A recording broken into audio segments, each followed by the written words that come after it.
네, 우리 같이 이 시간 하나님의 말씀 받기를 원하는데요. 오늘 말씀의 제목은 합력하여 선을 이루느니라. 합력하여 선을 이루느니라 라는 제목으로 2025년도 우리 교회 공동체에 주신 비전 가운데 함께 말씀의 은혜 나누기 원합니다. 여러분, 예수님을 믿는다는 것은 무엇일까요? 예수님을 믿는다는 것은 내 삶이 좀 더 나아지는 것이 아닙니다. 예수님을 믿는 것은 내 삶이 좀 더 괜찮은 인생, 좀 더 나은 삶으로 변화되는 것이 아닙니다. 예수님을 믿는다는 것은 인생이 완전히 변화되는 것입니다. 예수님을 믿는다는 것은 우리의 인생이 통째로 변화되는 것을 말합니다. 사망에서 생명으로, 사망에서 생명으로, 저주에서 축복으로 변화되는 것인 줄 믿습니다. 삶의 방향이 완전히 변하는 것입니다. 삶의 목적이 완전히 변화되는 것입니다. 삶의 가치관이 완전히 변화되는 것입니다. 곧 새 사람이 되는 것입니다. 저는 오늘 말씀을 통해서 저와 여러분 모두의 인생의 목적과 가치관이 다 변화되는 은혜 있기를 주님 안에서 소망합니다. 진짜 예수님을 만나기를 소망합니다. 진짜 복음을 만나는 은혜 있기를 주님 안에서 소망합니다. 많은 신학자들이 예견하고 있는 내용은 앞으로 교회들이 겪을 가장 큰 어려움 중에 하나는 세속주의라고 입을 모으고 있습니다. 이 세속주의가 이단의 거짓 가르침보다도 더 무섭게 신자들을 무너뜨릴 것이다 라고 예견합니다. 세속주의가 무엇인가요? 세속주의라는 것은 1846년경에 조지 제이콥 홀리오크가 먼저 처음 사용한 용어입니다. 이 용어의 정의는 이러합니다. 이 삶의 경험을 통해 검증할 수 있는 문제에만 관심을 두는 형태, 이것이 세속주의입니다. 좀 더 풀어서 이야기하면 다른 무언가가 있든지 없든지 현재 삶에 좋은 것은 좋은 것이며 그 좋은 것을 추구하는 것을 좋은 것으로 여기는 것이다. 말이 좀 어려워 보이는데요, 간단하게 이야기하면 삶이 좋아지는 것 말고는 다른 거에 관심 없다는 거예요. 한마디로 보여지는 것에 어떤 걸 개선해서 좋은 삶을 만들어 나가면 그게 최고다. 나머지는 있든지 없든지 이념이든 뭐든 다 필요 없다. 그냥 일단 내가 보여지는 것에 무엇을 통해서든 잘 살 수 있다면 그게 최고다. 이런 말이죠. 그런데 이런 세속주의에는 문제점을 안고 있습니다. 어떤 문제점이냐면 예수님의 가르침, 즉 복음의 근본적인 내용을 완전히 거스른다는 것이죠. 그런데 이것이 단지 어떤 기독교 교리에 반한다라는 차원의 문제가 아니라 결국 세속주의를 받아들였을 때는 예수님과 완전히 멀어진 삶, 복음과는 전혀 무관한 삶, 하나님과 완전 동떨어진 삶을 살게 한다라는 거죠. 그런데 오늘날 우리 많은 문화권 안에는 이 세속주의가 너무나도 자연스럽게 뿌리 깊게 침투해 있는 것을 보게 됩니다. 그저 이 현실의 무언가를 잘 살게 만드는 것에만 혈안되어 있고 나머지는 별로 어떻게 되든 말든 관심이 없는, 그런데 그런 모습이 어린아이부터 노년에 이르기까지 온 세대가 너무나도 자연스럽게 그런 마음을 이렇게 받아들이고 흡수되어져 살아가는 것을 보게 됩니다. 그런데 더 심각한 문제는 이러한 세속주의적 관점이 신앙으로 희석되어져 들어온다라는 것이 심각한 문제인 거예요. 이 세속주의의 신앙의 문제입니다. 신자라고 말하는데 기독교와 교회라는 울타리 안에 있지만 예수님과 상관없는 삶을 사는 거예요. 크리스찬이라고 말하고 교회에 소속되어져 있고 어디 가면 기독교인이라고 말하고 있는데 예수님과 상관없는 삶, 복음과는 무관한 삶을 살고 있는 거예요. 교회에 나오고 예배를 드리고 봉사를 하고 헌신을 하고 헌금을 합니다. 그럼에도 복음과는 무관한 삶을 살 수도 있는 것입니다. 그렇다면 세속주의적 신앙은 무엇일까요? 세속주의적 신앙은 무엇일까요? 오늘 본문을 통해서 아직 변화되지 않은 베드로의 모습을 보면서 세족주의 신앙에 대해서 한번 살펴보고자 합니다. 오늘 이제 예수님이 세족식을 하려고 제자들과 베드로를 모아놓고 이제 그 발을 이렇게 씻으려고 예수님이 제자들의 발을 씻겨주려고 합니다. 그런데 이때까지만 해도 이 제자 베드로는 아직 변화를 받지 못한 그런 제자의 모습을 가지고 있었습니다. 예수님을 세속적 메시아로 인식했습니다. 다시 말하면 내가 예수님을 따라가면 저 메시아가 나를 성공하게 할 거야. 내가 예수님을 따라가면 나에게 부와 성공을 안겨다 줄 거야. 이렇게 인식을 하고 있었습니다. 그 모습을 한번 살펴볼 건데요. 이제 예수님이 그 발을 씻겨주겠다. 그 발을 내어라. 이렇게 이야기하시는데 베드로의 대답이 웃깁니다. 8절에 보면 그 다음 절에 이렇게 이야기하거든요. 베드로가 이르되 내 발을 절대로 씻지 못하시리이다. 베드로의 마음은 이런 거예요. 예수님은 곧 나에게 성공도 안겨다 주고 부유함도 안겨다 줄 대단한 메시아인데 그런 분이 내 발을 씻는다뇨. 이거 좀 이치에 안 맞죠. 당시 유대교 사회에서 이 발을 씻는 일을 하는 행위는 이 하인들 중에서도 최하위급, 최하급의 종들이 하는 일이었습니다. 그러니까 곧 나에게 대단한 부를 안겨다주고 대단한 성공을 안겨다줄 메시아인데 그 메시아가 내 발을 씻는다고요? 이건 좀 이치에 맞지 않습니다. 절대로 내 발을 씻을 수는 없습니다. 그런데 이 장면만 보면 이 세속주의적인 모습도 있지만 그 안에 무언가 예수님을 좀 존경한 듯한 그런 모습도 좀 섞여 보이기 때문에 약간은 좀 희미하지만 이 다음 모습을 보면 베드로가 얼마나 세속주의적 신앙을 가지고 있는지를 알게 됩니다. 그러한 베드로의 고백에 예수님은 이렇게 대답을 하시죠. 네가 이 발을 씻지 아니하면 네가 나와 상관이 없느니라. 예수님이 이렇게 말씀을 하세요. 그러니까 이 세족식을 안 하면 주님하고 나하고 상관이 없다고요? 베드로는 이렇게 생각을 합니다. 그러면 내가 이 세족식을 잘 참여하면 그 다음에 대단한 부와 성공이 따라오겠구나, 이렇게 생각을 했습니다. 이 세족식 잘 참여해서 내가 발을 내밀고 발을 씻어주면 그 다음에 내가 생각하던 그 부와 성공이 다가오는 거구나, 이렇게 생각을 한 거예요. 이 세족식으로 뭔가 이제 거창한 일과 내가 그렇게 바라던 큰 유익이 다가올 것이다 라는 생각을 한 거예요.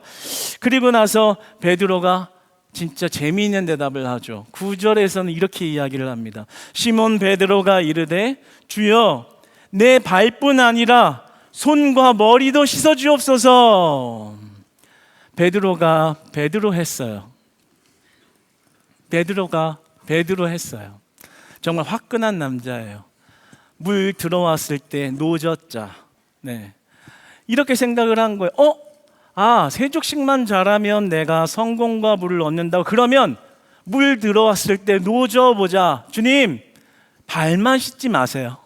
손도 씻고요, 머리도 씻고요, 그냥 다 씻어주세요. 내가 원하던 성공 확 땡겨서 한번 인생 그렇게 잘 살아보자 라는 마음을 한 거예요. 얼마나 웃겨요. 좀 전까지는 절대로 못 씻습니다. 자기가 성공할 수 있을 거라고 생각하니까 그럼 그럴 게 아니라 손도 씻어주시고 머리도 씻고 그냥 다 씻겨주시죠. 이런 태도를 보이는 겁니다. 세속주의적 신앙을 가지고 있는 베드로의 모습을 봅니다. 나를 이 땅에서 성공시켜줄 메시아가 필요한 거죠.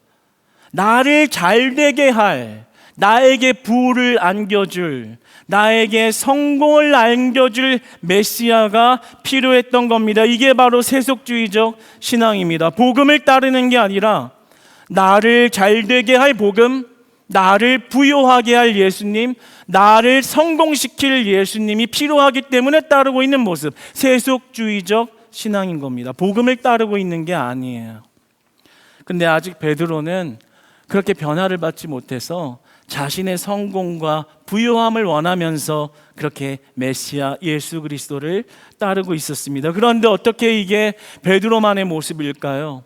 오늘날 많은 크리스찬들이 이런 베드로의 모습을 가지고 신앙생활하고 있습니다. 나를 성공시킬 예수님, 나를 부유하게 할 예수님, 베드로와 똑같은 세속주의적인 신앙을 가지고 예수님을 따르고 있습니다. 복음을 따르는 게 아니에요. 열심히 기도하고 있는데요, 그 마음의 그 속뜻을, 그 기도의 내용을 보면 성공시켜 주세요, 뭐 주세요, 잘 되게 해주세요, 돈 많이 벌게 해주세요, 내가 원하는 꿈을 이루게 해주세요. 그런데 이런 기도가 왜 문제가 될까요? 세속주의적인 신앙을 가지고 있으면 이런 기도가 문제가 되는 거예요. 왜요? 그 꿈을 이루고 나면, 그 꿈이 실제가 되고 나면 더 이상 예수님을 따를 필요가 없는 겁니다. 다 이뤘으니까요. 정확하게 단적인 예로 우리 교회 울타리 안에서 살펴보면 이렇게 예를 들 수 있겠죠. 수험생들, 고3 수험생들, 하나님 원하는 학교 들어가게 해주세요. 발을 씻겨주세요. 손도 씻겨주세요. 원하는 것 이루게 해주세요. 열심히 기도합니다. 제일 믿음 좋은 것 같아요. 그런데 기도하고 나서 정말 하나님이 덜컥 합격을 시켜주시면 그 다음에 어떻게 됩니까? 청년부 안 옵니다. 왜요? 이미 꿈을 이뤘거든요. 더 이상 예수님을 따르고 찾아야 할 이유가 없는 겁니다. 원하는 것을 이뤘기 때문에 그렇습니다. 그리고 시간이 좀 지나서 또 찾을 때가 오죠. 언제예요? 직장 들어가야 될 때, 취업해야 될 때, 하나님 발을 씻겨주세요. 아니요, 손과 머리도 씻겨주세요. 급합니다. 성공해야 되잖아요. 이뤄주세요. 간절하게 기도합니다. 또 하나님이 기도에 응답하고 합격을 시켜줍니다. 그러면 또 하나님 안 찾습니다. 돈 버는 맛과 재미에, 세상적 재미에 취해서 또 한참 멀리 돌아갑니다. 하나님을 쫓을 이유가 없는 거예요. 왜요? 내가 원하는 걸 다 이뤘으니까요. 예수님을 왜 쫓아야죠? 내가 원하는 걸 다 이뤘는데. 그리고 한참이 지나서 또 찾을 때가 오죠. 언제죠? 결혼할 때. 그렇죠? 매번 반복인 거예요. 기도의 제목은 뭐 배우자 50개의 기도 제목, 100개, 150개, 200개, 잘생긴 사람, 똑똑한 사람, 키 큰 사람, 능력 있는 사람, 인품 좋은 사람, 기타 등등.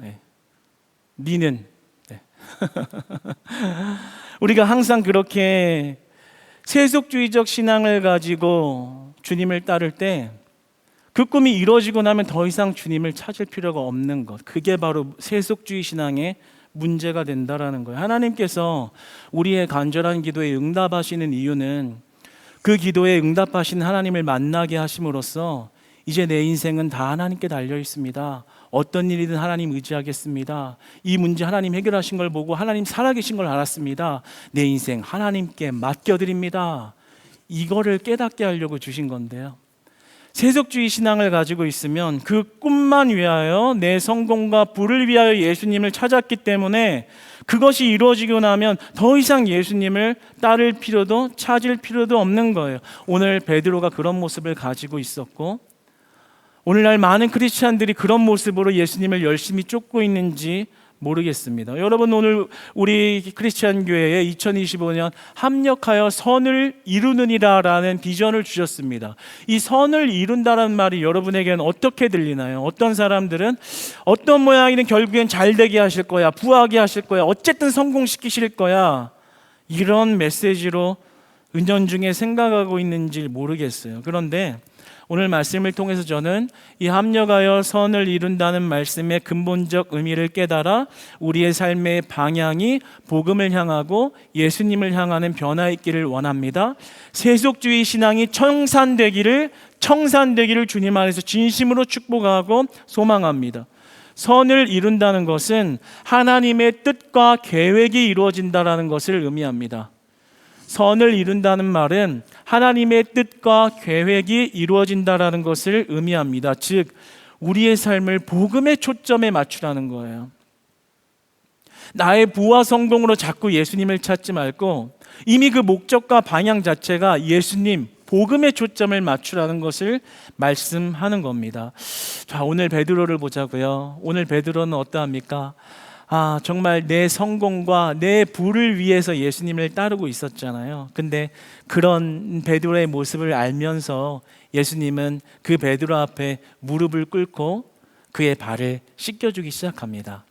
우리 한번 이 장면으로 한번 빠져들어가기 위해서 우리 앞에 그림 하나를 보면서 같이 한번 오늘 이 본문의 모습을 상상해 보시면서 우리 모두가 좀 베드로가 한번 되어봤으면 좋겠어요. 주신 그림 앞에 한번 좀 띄워줘 보시죠. 이 그림은 르네상스 말기 이탈리아 화가인 틴토레토가 세족식을 그린 겁니다. 현재 런던 국립 내셔널 갤러리에 전시되어 있는 대형 그림입니다. 이 그림을 한번 자세히 봐보세요. 예수님 앞에 발을 내어주고 있는 베드로.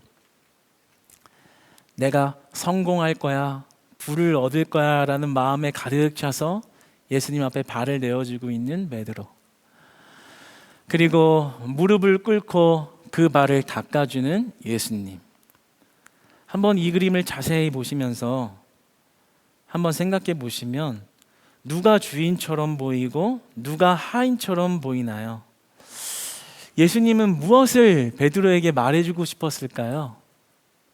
이 세족식을 통해서 예수님이 베드로에게 보여주시고자 하는 것은 무엇이고 예수님의 마음은 무엇이었을까요? 이 그림을 보면서 베드로가 생각한 하나님 나라와 예수님이 생각한 하나님의 나라가 달라도 얼마나 다른지를 보여주고 있는 것입니다. 예수님은 이 세족식을 통해서 베드로의 세속주의적 신앙을 완전히 뒤바꿔주기를 원하셨어요.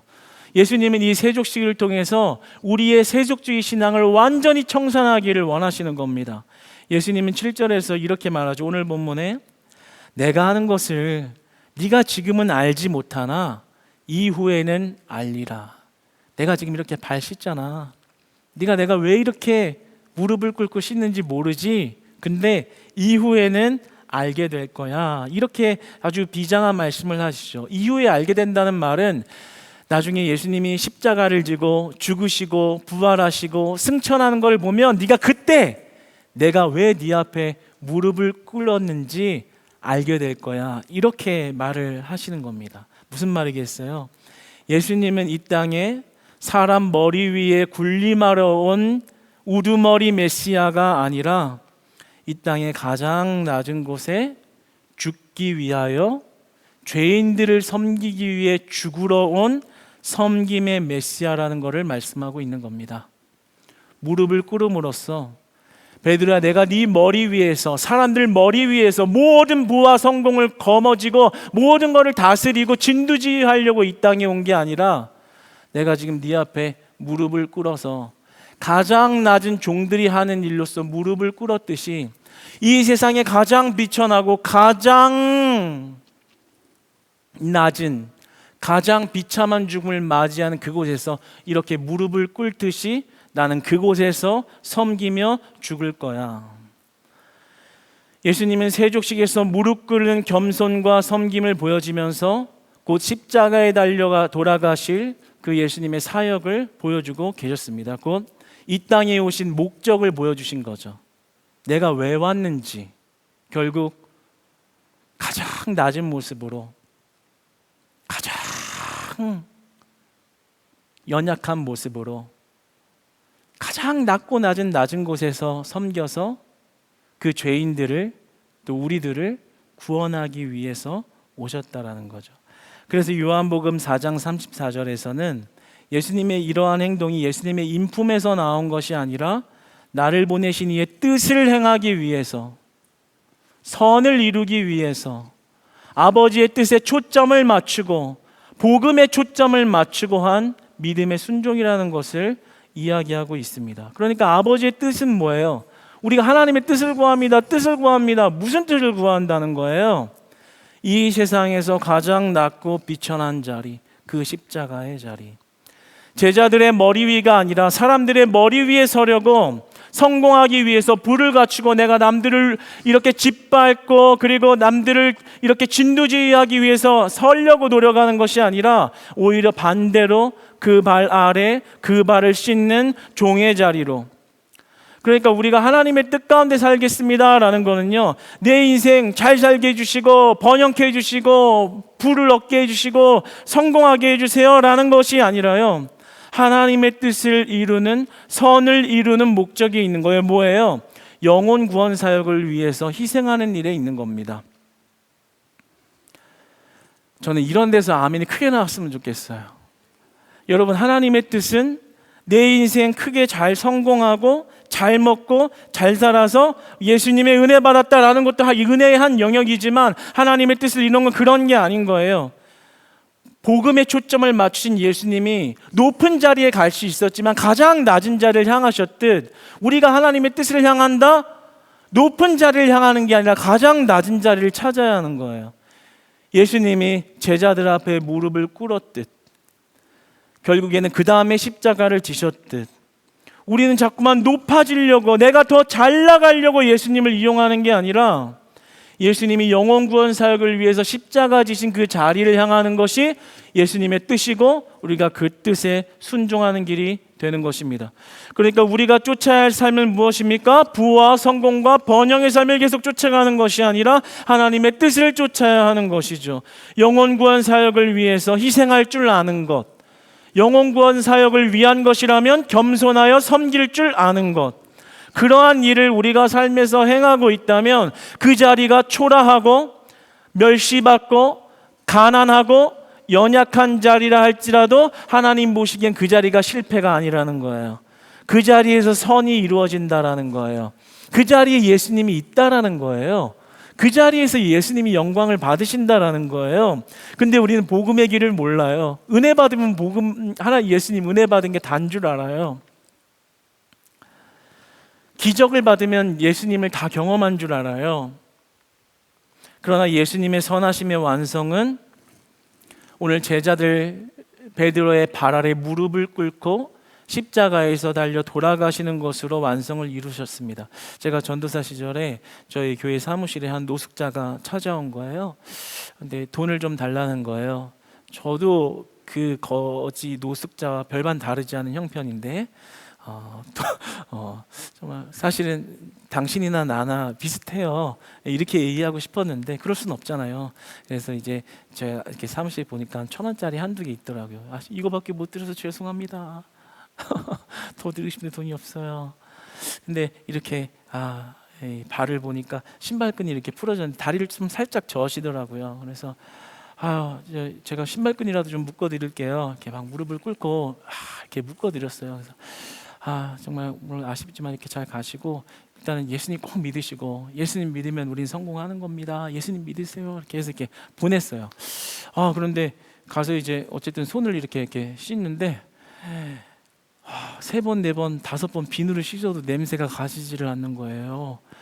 너무 충격적이었어요. 태어나서 그렇게 비누로 바득바득 문질러 본 적이 없는 것 같아요. 근데도 냄새가 안 가시는 거예요. 그래서 마음이 좀 아프더라고요.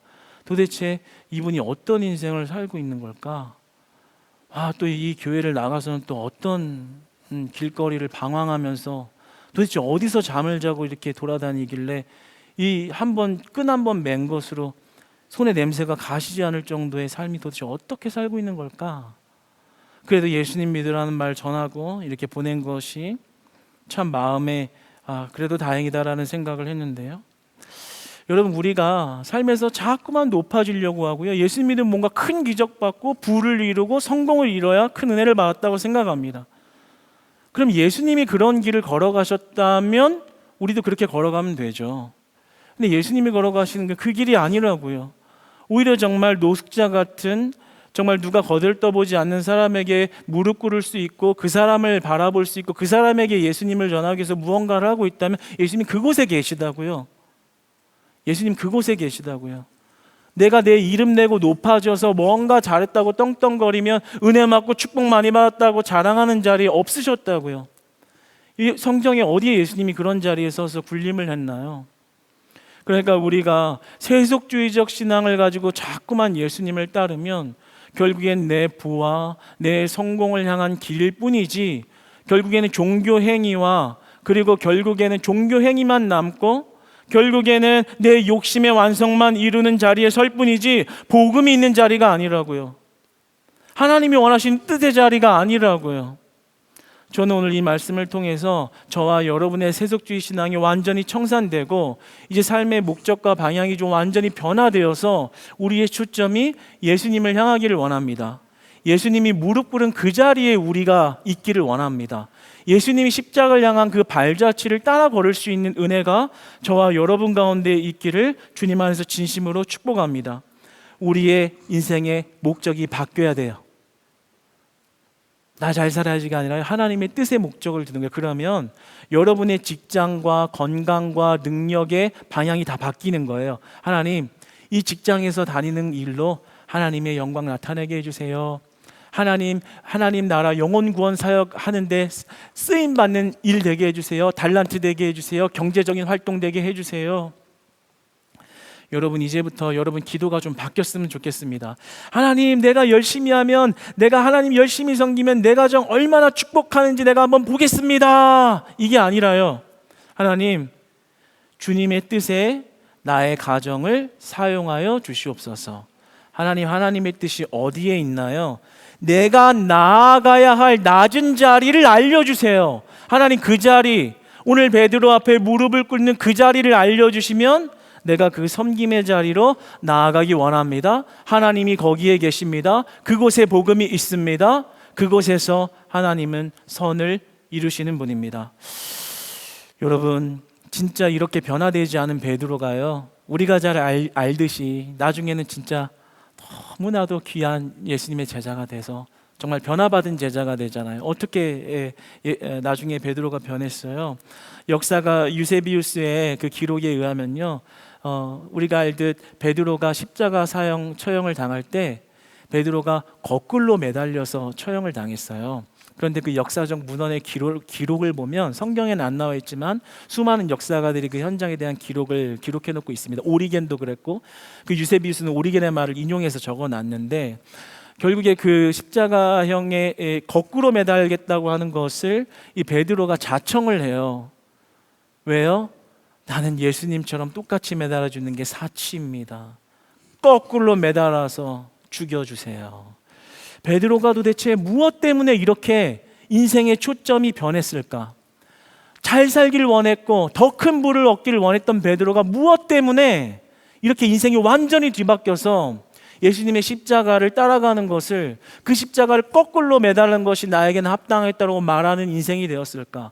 왜 그의 인생이 완전히 전복되었고 완전히 그의 세속주의적 신앙이 완전히 청산되었을까? 오늘 이 세족식에 그 답이 있는 거예요. 오늘 세족식의 그 베드로의 마음, 아까 그 그림을 보면 묵상해 보세요. 발을 내밀고 있잖아요. 근데 마음속으로는 나 성공했으면 좋겠어. 당신으로 인해서 내가 부를 얻었으면 좋겠어. 이런 마음 가지고 발을 뻗고 있는데 예수님이 무릎 꿇고 발을 씻어주면서 이렇게 하잖아요. 얘야, 너는 지금은 모르지만 나중에 날 거야. 베드로를 기대하고 있어. 베드로에게 기대를 걸었던 거예요. 기다려준 거예요. 네가 지금 몰라도 좋다. 네가 지금 세속주의적이어도 좋다. 근데 나중에 네가 십자가를 보면 변화될 것이다. 할렐루야. 감동이 너무 되는 거예요. 그 마음이 어땠을까? 마치 그런 것 같아요. 여기 있는 많은 부모님들은 자녀 키울 때 그럴 것 같아요. 자녀들이 철이 없잖아요. 저도 그랬고 너무나 철없는 삶을 보내고 있는데 부모는 알아요. 철없는 거 웬만해서 변하지 않는다는 거 알아요. 근데 기다려주는 거예요. 나중에 너도 커서 자식 나보고 경험해보다면 변하겠지. 변할 거야. 알면서 그냥 봐주는 거예요. 기다려주는 거예요. 져주는 거예요. 예수님이 베드로를 포기하지 않았다고요. 세속주의 신앙을 가졌는데 진짜 질린다. 너 그냥 여기서 끝내자. 너 내가 좀 있으면 십자가 지는데 왜 아직도 이 모양이냐? 이렇게 한 게 아니라요. 나중엔 알 거야. 기대하고 기다렸던 거죠. 나중에 그 십자가를 보고 그때 베드로가 안 거예요. 예수님 알고 있으면서 나를 믿어줬구나. 기다려줬구나. 나를 기대했구나. 나를 포기하지 않았구나. 그 마음을 깨달은 베드로는 완전히 자기의 인생을 변화시켜서 이제는 세속주의를 다 청산하고 주님의 십자가를 따르는 인생으로 초점을 맞춰 변화됩니다. 그 사랑에 베드로가 변화된 거예요. 여러분, 우리는 어떻습니까? 어떻게 복음을 따르고 어떻게 예수님을 따르는 그 뜻을 향하는 삶을 살아가야 할까요? 오늘 여러분에게 아직도 세속적으로 예수님을 따르면서 이 자리에 있는 나에게 내 성공과 부를 얻으려고 혈안되어 있는 마음이 가시지 않는 나에게 오늘 예수님이 이 말씀 가운데 찾아오셔서요, 저 그림처럼 여러분 발 앞에 무릎을 꿇으신 거예요. 그리고 여러분의 발을 만져주시고 닦아주시는 거예요. 그러면서 여러분의 인생이 진짜 복음으로 사는 삶을 기대하면서 여러분의 발을 씻어주고 계신 겁니다. 사랑하는 여러분, 이제는 우리가 내 번영을 위해서 예수님을 따르는 그런 예수님 없는 삶, 복음과 무관한 삶이 아니라요, 예수님의 그 사랑을 철저하게 깨달아서 그 사랑으로 인해서 복음을 따르는 삶을 사시기를 축복합니다. 그 사랑 안에서 예수님을 따르는 삶을 사시기를 주님 안에서 축복합니다. 그곳에 하나님의 선이 이루어지고 그곳에 예수님이 계시다는 것을 늘 기억하면서 우리 신앙생활에 그 교만과 높아지려는 마음을 내려놓고 더 낮아질 수 있는 자리를 향하며 우리 예수님을 닮아가고 따라가고 그 예수님의 발자취를 밟아가는 그런 이 땅에서 가장 축복되고 복된 삶을 살아가신 여러분 되시기를 주님 안에서 축복합니다.